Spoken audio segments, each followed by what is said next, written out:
जिसे मैं अपना अच्छा और सच्चा पिता मानती थी। मुझे नहीं पता था कि वह अपनी इच्छाओं के गुलाम निकलेंगे।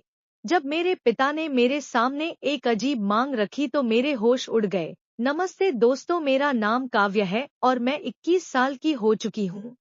मेरा रंग साफ है और मैं दिखने में काफी सुंदर हूँ। मैंने अपने शरीर को फिट रखा हुआ है। हमारे घर में मेरे पिताजी और मेरी एक छोटी बहन है। 2 साल पहले मेरी माँ का देहांत हो गया था, जिससे पिताजी बहुत अकेला महसूस करने लगे थे।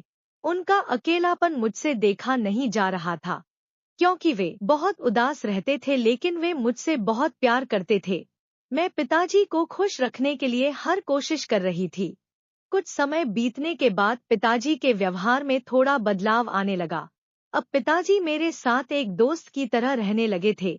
हम एक दूसरे से हर बात साझा करने लगे थे। लेकिन धीरे धीरे मुझे उनके देखने का तरीका अजीब लगने लगा।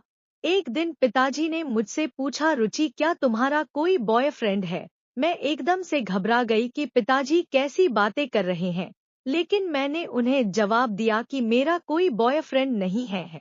तब पिताजी ने कहा, रुचि, तुम मुझे बहुत खूबसूरत लगती हो, जैसे तुम्हारी माँ दिखती थी। अब मुझे तुम्हारे साथ वही अपनापन महसूस हो है जो तुम्हारी माँ के साथ होता था। पिताजी की ये बातें सुनकर मेरे तो होश ही उड़ गए थे। इतने में वहाँ मेरी छोटी बहन आ गई और पिताजी को किसी काम से बाजार ले गई। मैं तो पिताजी की उन बातों से हैरान थी। धीरे धीरे मैं पिताजी के इरादों को समझने लगी थी। इसी सोच में कब मेरी आंख लग गई मुझे पता ही नहीं चला। जब मैं उठी तो देखा घर में अंधेरा हो चुका था और कोई भी नहीं था। शायद पिताजी और मेरी छोटी बहन अभी तक बाजार से नहीं लौटे थे। मैं बाथरूम में नहाने लगी, तभी पिताजी और मेरी बहन बाजार से आ गए। मैं उनके पास जाकर बातें करने लगी। फिर पिताजी किसी काम से बाहर चले गए और मैं भी घर का काम करने लग गई। सारा दिन मैं पिताजी के बारे में ही सोचती रही कि उन्होंने मुझसे ऐसा क्यों कहा। तभी मेरी सहेली मानसी मेरे पास आई और पूछने लगी कि काव्या, तुम क्या सोच रही हो? मैंने जवाब दिया, कुछ भी नहीं।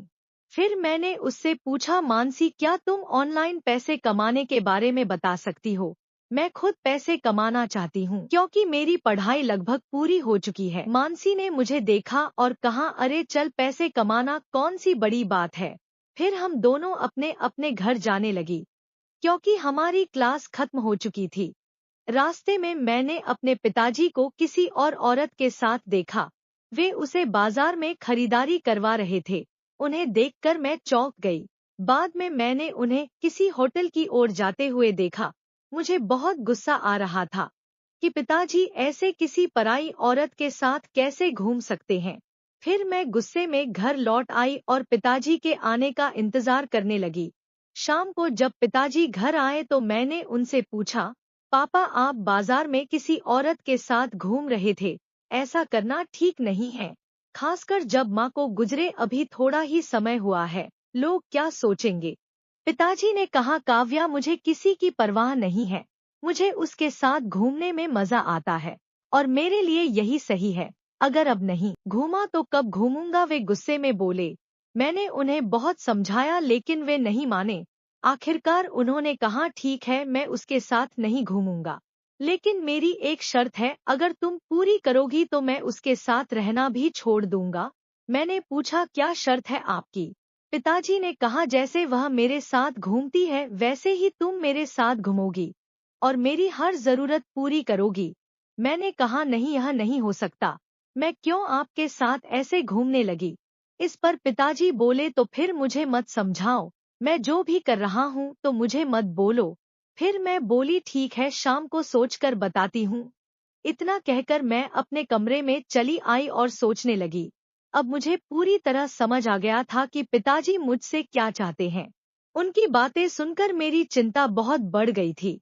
मैंने कभी सोचा भी नहीं था कि पिताजी ऐसा कुछ सोच सकते हैं। ये सोच सोचकर मेरे दिल की धड़कन इतनी बढ़ गई थी कि अगर कोई पास में होता तो उसे सब कुछ सुनाई दे जाता। मुझे कुछ दिन पहले की बात याद आ गई कि पिताजी मुझे कैसे देख रहे थे। अब मैं पूरी तरह समझ चुकी थी कि वे क्या चाहते हैं। मेरे सामने एक बड़ी समस्या थी कि मैं क्या करूं। अगर मैंने उनकी बात नहीं मानी तो वे उस औरत के चक्कर में पड़कर बर्बाद हो जाएंगे और हमारी जिंदगी भी खराब हो जाएगी। मैं पिताजी को यह नहीं कह सकती थी कि वे मेरे साथ पति पत्नी की तरह रहें, क्योंकि दुनिया की नजरों में वे मेरे पिता है। फिर मेरे दिमाग में ख्याल आया कि अगर यह बात घर में ही रहेगी तो मेरी छोटी बहन की जिंदगी भी बची रहेगी और शायद मेरे पिता भी सुधर जाएंगे। यही सब सोचते सोचते मैं सो गई। सुबह जब मैं उठी तो पिताजी के कमरे में गई। पहले मैंने उन्हें बहुत समझाने की कोशिश की, लेकिन वो मेरी एक भी बात सुनने को तैयार नहीं थे। फिर मैंने उनसे कहा, ठीक है पापा, मुझे आपकी शर्त मंजूर है, लेकिन पहले चलिए हम शॉपिंग करेंगे।